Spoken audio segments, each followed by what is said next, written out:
Hello student, today in this video we will learn about the classification of business activities. Classification of business activities का means है कि हम business activities को कितनी categories में divide कर सकते हैं। ठीक है, हमारा सब्जेक्ट है बिजनेस स्टडी और क्लास है 11। ठीक है, तो अब इसमें हम ये जानना चाहेंगे कि बिजनेस एक्टिविटीज़ को हम कितनी कैटेगरीज में डिवाइड कर सकते हैं।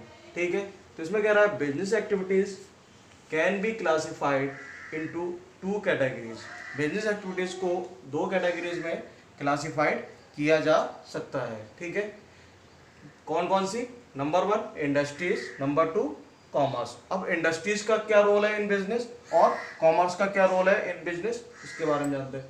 कंसर्न विद द प्रोडक्शन और processing of goods. Concern with the production और प्रोसेसिंग ऑफ गुड्स का मीन्स यहाँ पर क्या है कि जो इंडस्ट्रीज है वो इन्वॉल्व हो रही है इसमें गुड्स के प्रोडक्शन में और गुड्स के प्रोसेसिंग में। ठीक है, नेक्स्ट पॉइंट आता है हमारा कॉमर्स। कॉमर्स के का रोल क्या है in business? Concern with exchange of goods and services. Concern with exchange goods and services का मीन्स क्या है कि ये जो इन्वॉल्व होती है वो गुड्स और सर्विसेज को एक्सचेंज करने में इन्वॉल्व होती है। ठीक है, जब हमारा गुड्स मैन्युफैक्चर्ड हो जाता है तो उसको एक्सचेंज कराने में हेल्प करता है कॉमर्स। अब यहाँ पर एक और पॉइंट आता है कि अब हम इसको क्लियरली डिफाइन कर रहे हैं in the explanation part. Industries क्या है? Industries refers to economic activity. Industry जो है वो हमारी किसको रेफर करती है? इकोनॉमिक एक्टिविटी को रेफर करती है। With are connected with the conversion of resources into useful goods. जो कि कनेक्ट होती है किसमें? कन्वर्जन। उन सारे रिसोर्सेज गुड्स को कन्वर्जन में कनेक्ट होती है जो कि हमारे लिए यूजफुल हैं। ठीक है, for example cotton textile industries और इलेक्ट्रॉनिक इंडस्ट्रीज।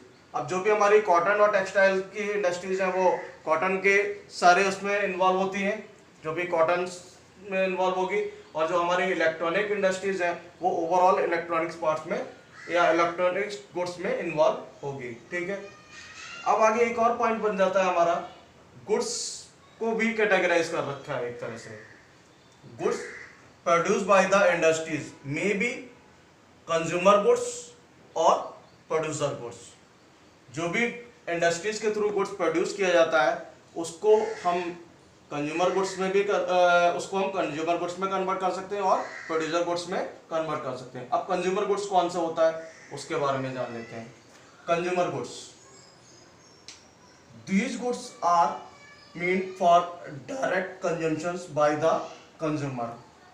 कंज्यूमर गुड्स हमारे वो गुड्स होते हैं जो कि कंज्यूमर के थ्रू डायरेक्ट कंजम्पशन किए जाते हैं, डायरेक्ट कंज्यूम किए जाते हैं, उनको हम कॉल करते हैं consumer goods. For example shoes, cloth, TV etcetera.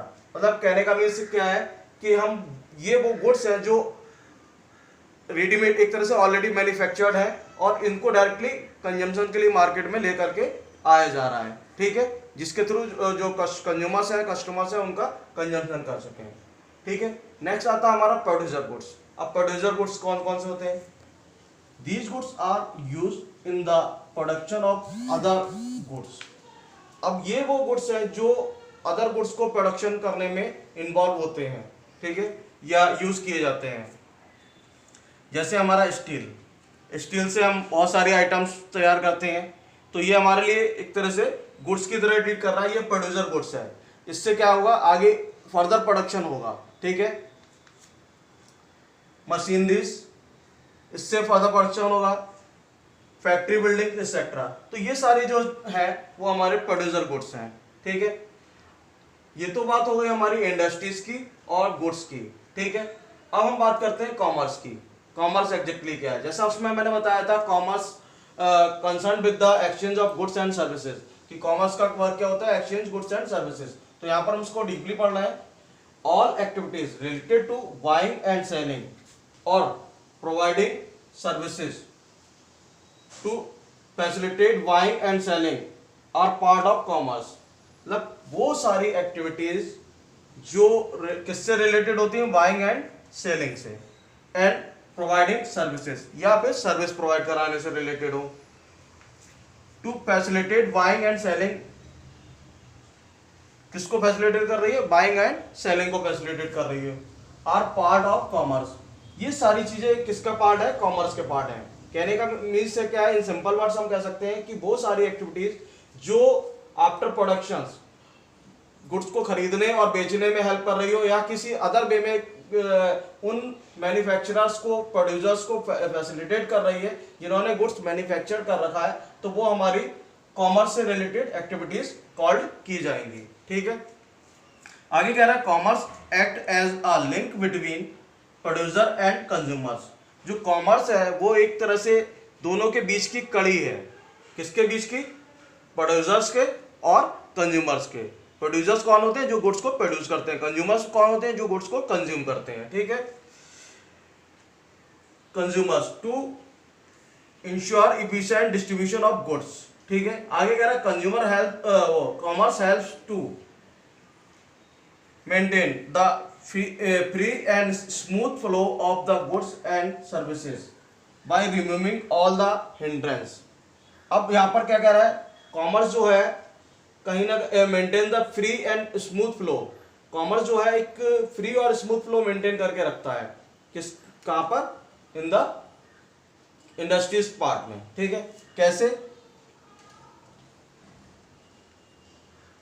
Goods and services by removing all the hindrance. Bye removing all the hindrance means वो सारी रुकावटें, वो सारी बाधाएं जो कि कौन कौन सी हो सकती है, हिंड्रेंस ऑफ पीपल्स, पर्संस की बाधाएं, प्लेस, जगह की बाधा, टाइम की प्रॉब्लम, ठीक है, रिस्क भी किसी भी तरह से।